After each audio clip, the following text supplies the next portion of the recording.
Bonjour à tous et bienvenue dans cette troisième rencontre spatiale en région sud. On reçoit des chefs d'entreprise qui vont nous expliquer leur parcours et ce pourquoi ils sont là aujourd'hui. On reçoit Frédéric Eschelbrenner qui est gérant de la société Ellipso Facto. Est-ce que c'est bien ça? Tout à fait. Voilà. Donc on est content de vous recevoir justement pour parler de vous, Merci de votre entreprise. Est-ce que vous pouvez vous présenter déjà et présenter votre entreprise en quelques mots? Eh bien, merci. Donc, Frédéric Eschelbrenner, j'ai créé Ellipso Facto il y a 10 ans maintenant, en 2014. Mon cœur de métier, c'est de gérer des données, en particulier des données géographiques, et donc en particulier les données issues du domaine spatial. Ah, voilà. C'est intéressant ça. Donc, l'activité, c'est essentiellement une activité de service. Et le but, c'est de donner accès à des gens qui ne sont pas forcément de ce domaine métier, qui ne comprennent pas forcément ce qu'est le spatial, qui n'ont pas forcément même envie de le comprendre, mais qui veulent utiliser ces données qui sont aujourd'hui assez prometteuses en termes d'usage. Alors, vous êtes situé où pour qu'on... Alors, je suis situé sur Sophia Antipolis. Très bien. Et depuis combien de temps vous y êtes? Depuis la création. Depuis la création. Oui, oui. Je travaille déjà sur le bassin. Donc, À quel niveau justement de développement vous vous situez? Alors en fait, c'est une entreprise que j'ai créée où je suis seul. C'est une activité plutôt de consultant et de service. D'accord. Donc on va dire que le niveau de développement, ça va être, on va dire la maturité, vu mon âge. Vous êtes seul dans la structure, hein, c'est ça? Oui, tout à fait. D'accord. Alors, au-delà de votre propre activité, comment percevez-vous votre valeur ajoutée dans le domaine de la filière spatiale nationale ou régionale? Alors, bon, il faut rester humble vu que je suis seul sur cette activité. Ma caractéristique, c'est que j'ai à la fois une vision de producteur de données, parce que j'ai travaillé pendant 12 ans chez un producteur de données, en l'occurrence Airbus, Defence and Space, et une vision de consommateur de données. Et c'est assez rare d'avoir ces deux visions dans la même structure ou dans la même personne. Donc ce que je peux apporter, modestement, c'est donc cette compréhension des enjeux des uns et des autres et la capacité d'intégrer, justement, de donner accès à des données spatiales à des gens qui ne comprennent pas leur mécanique, mais ont besoin de résultats. On va dire. Vous rendez ça plus accessible finalement. Tout à fait.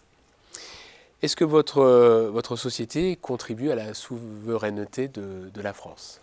Alors, ça serait bien présomptueux de prétendre ça à mon niveau. Peut-être à ma petite échelle, en permettant d'accéder à des connaissances localement, plutôt que accéder à des ressources internationales. Et puis aussi en ayant, de par mon expérience, une connaissance et une conscience des enjeux de souveraineté, notamment au travers d'utilisation de plateformes cloud, ce qui peut être problématique. Quelles sont vos ambitions sur 3 ans, les 3 années qui arrivent? Alors, bon, comme vous l'avez compris, mon ambition, ce n'est pas une croissance exponentielle, ce n'est pas du tout le Vous avez déjà un petit peu répondu tout à l'heure. Oui, tout à fait. Ouais. Le principe, c'est plutôt de participer à des projets, de faire, entre guillemets, avancer les choses à ma modeste échelle.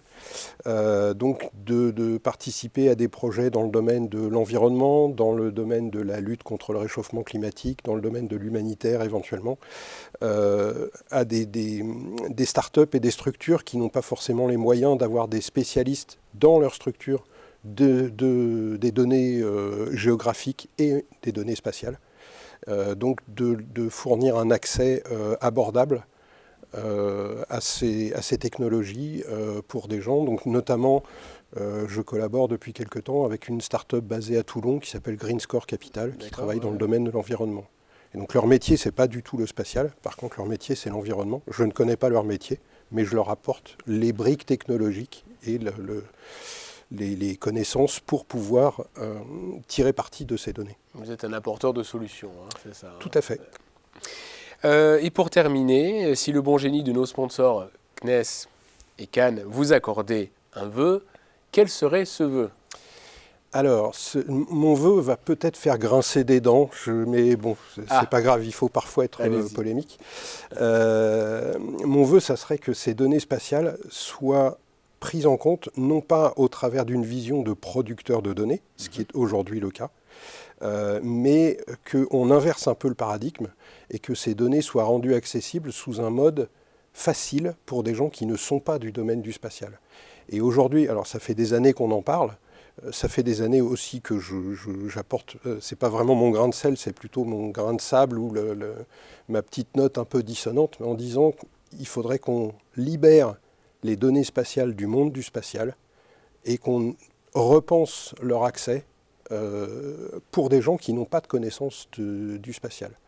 Je vais vous prendre un exemple dans un autre domaine, je ne sais pas si c'est très pertinent, les gens qui font de la logistique de transport ne sont pas des constructeurs de camions. Voilà. Pourtant, ils en ont besoin, et c'est un outil pour eux, mais ils n'ont pas à connaître le métier de la construction du camion. Les gens qui vont utiliser les données du spatial n'ont pas à connaître le métier du spatial. Donc si je pouvais réussir quelque chose ou contribuer à aller dans cette direction, j'en serais heureux. Bon, voilà, ça fait partie des ambitions finalement aussi également. Tout à fait. Merci beaucoup Frédéric Eschelbrenner, voilà, qui est gérant de Ellipso Facto pour cette 3e rencontre spatiale en région Sud. Merci beaucoup Frédéric. Merci à vous.